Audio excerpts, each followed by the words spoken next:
We go now from Rodney Scott.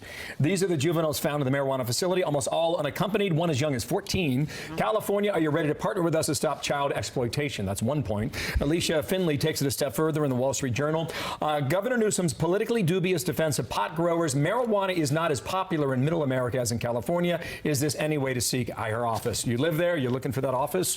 What do we need to understand about this raid from last week? So first of all, on the legal point, Bill, these people in charge in California now, Gavin Newsom, Karen Bass in Los Angeles, they are failing to enforce the law, not just federal law. The point that people forget is that even California law, even the sanctuary state law that they hide behind, has a section in it, which I've read and I would enforce, which says that when you're dealing with criminals who in the last 15 years have been convicted of a crime, a long list of crimes, not just violent crimes, all the ones we've seen with these guys from the pot farm, but even things like drug possession, illegal firearms, long list of crimes. You have discretion to work with ICE in order to get them out of the country. And so all of this could be avoided if we had people in charge who would just enforce the law, their own law, never mind federal law. On top of that, where's the morality for these people? Never mind the pot.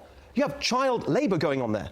So now you have Gavin Newsom so twisted by his hatred of Trump and his desire to pander to his base that he's defending child trafficking, some of these people child molesters. I mean, what is wrong with these people? Kennedy, how do you see it as a Californian and somebody who pays attention to these issues? As a Californian, I mean, I do think that there's clearly an area here where you have state officials and federal officials who are trying to do each other's jobs. And instead of doing that, because Gavin Newsom was really upset when President Trump brought in the National Guard, but at the same time, you have federal immigration policy that the state is trying to dictate. So they're all overstepping these boundaries. And instead of doing that and entrenching themselves, find the areas that Steve is talking about and the most violent people and get them out of these communities. Like there shouldn't be anything wrong with it. We shouldn't push it till it gets to this point and it absolutely explodes all over the state. And in terms of like the pot businesses, the legal pot businesses, it's almost been impossible for them to operate because there's so many regulations and it's so expensive that it's actually much more profitable to run a black market operation. Just do it illegally.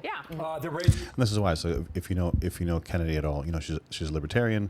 The other guy, he was actually on CNN for quite a while. He's not running for governor of California. So yeah, I mean, listen, I just don't understand why we just can't enforce what's there and why that's an issue, whatever that may be. And if we don't like the laws, if we don't like the rules, we can change them. Right? You can petition that a ballot comes forward, and you can change the laws and the rules where you live.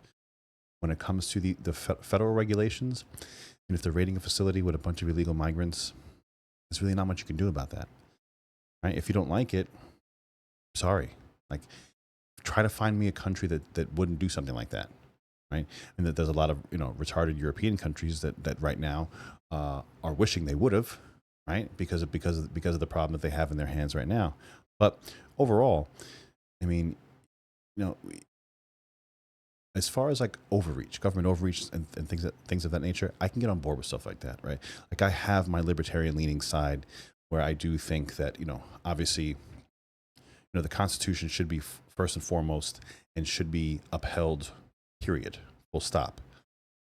And then you have their arms of law enforcement that kind of stretch things out a little bit, right? They kind of dance around the edges to try to get the job done. And, sometimes that's not good. Sometimes there has to be pushback or litigation and things of that nature. But in this case, it's pretty damn cut and dry, right? You have an illegal growing operation with illegal immigrants and underage immigrant children.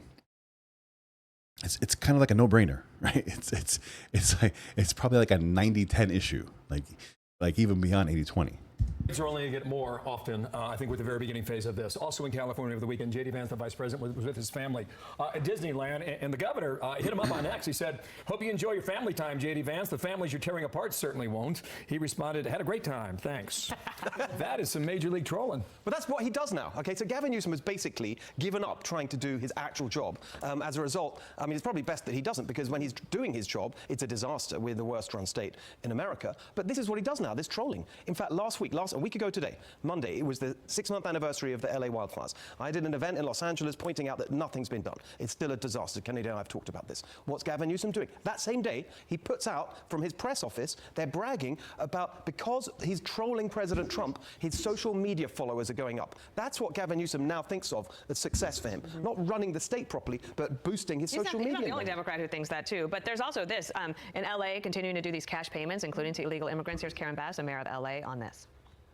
But we also are going to have a reinstitution of the Angelino card, something that Mayor Garcetti started during COVID, that will actually provide cash assistance to people. Because, you know, you have people who don't want to leave their homes, who are not going to work, and they are in need of cash. It's a couple $100s, I don't know the exact amount, and this should be available in about a week. And that's specifically for people who have been affected by ICE raids. Well, at least they have. How does that work? Like she's appealing to white liberals. Let's be very honest. Or if you want to take the race card out of it, she's appealing to affluent liberals, right? People that are not going to need the assistance. They really don't care. They don't need the few $100, right? But they're going to feel all high and mighty with the virtue signaling of them saying, well, we are helping these poor folk out, right? You know, they're maids and they're people that cut their grass and stuff like that and wash their dishes and do all that stuff like that, right? So we're gonna bestow upon them through you guys, right? Through the lower middle class. We're gonna confiscate your funds as well, because we know what's best is to give these people money because they're afraid of being deported. So we're gonna let them stay home and give them money from you. Where does this? Like I said, it's a massive virtue signal.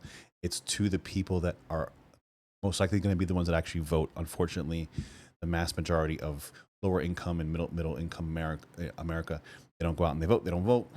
Hopefully, through time, people will realize that it's a necessary thing to get done so that we can change the course of the cities that we live in.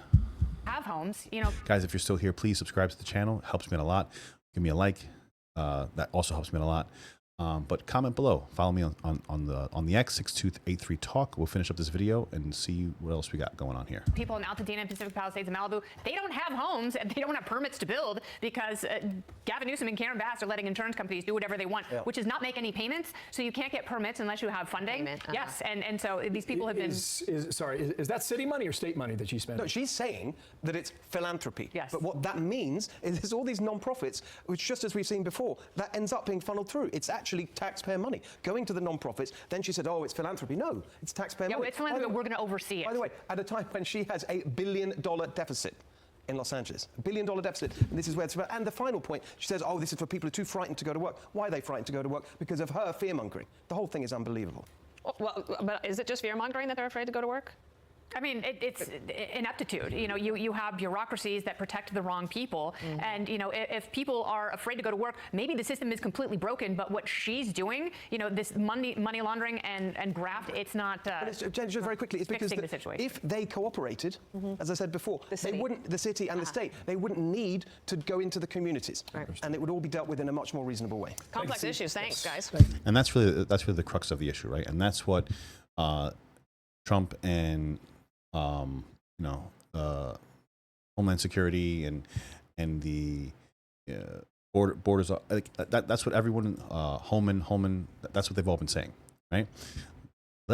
Give us access to the criminals, and then we won't have to go in there and get the people that are putting up drywall, right?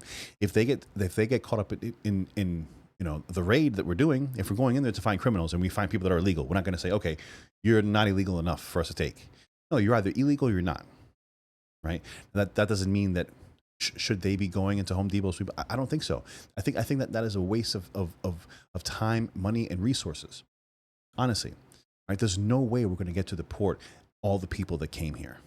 It's not going to happen. It is an impossibility to do it. I've said it time and time again. Even if we got to 1,000 people a day, which I think we hover around 800 to 1,000. And I think, again, a lot of those is because people, they're trying to bolster their numbers with the Home Depot guys, right? That's kind of how law enforcement works. Law enforcement works as the total number, right? It's a very rare instance where you deep into the nitty gritty and you say, okay, what's behind this number? What are the type of people that we're scooping up in here, right? We want criminals. I get it. They're all criminals. We want criminals with criminal records that have committed crimes other than just coming across the border. I'm not going to cry for somebody that gets swept up and they came across the border and they have to go back. It is what it is. However, the resources should be very simple. Open up the court system to us. Open up the county jails. Open up all the jails and say, listen, if you guys have criminals in here that are illegal, let us get them out of here. Let us stop paying. Let us stop funding them being in prison. Get them the hell out of here. It's the easiest way to do it. It'll shoot the numbers up. It'll get the people that we really need out of this country out. Right? And these other poor people that are just trying to work and actually, they came here, to actually try to get a better life going and try to make some money and try to raise a family. They could take a breather, right, and not be so worried about what's going on, because these local municipalities, if they cooperate with the federal government, then we won't have to run around the city, all these cities, and get all these other people swept up in the mix. Guys, thanks a lot for coming out. Again, helps me a lot. Subscribe helps me out even more. Share, comment, everything you can. 6383 Talk on the X, and we'll see you again next time. Thanks a lot.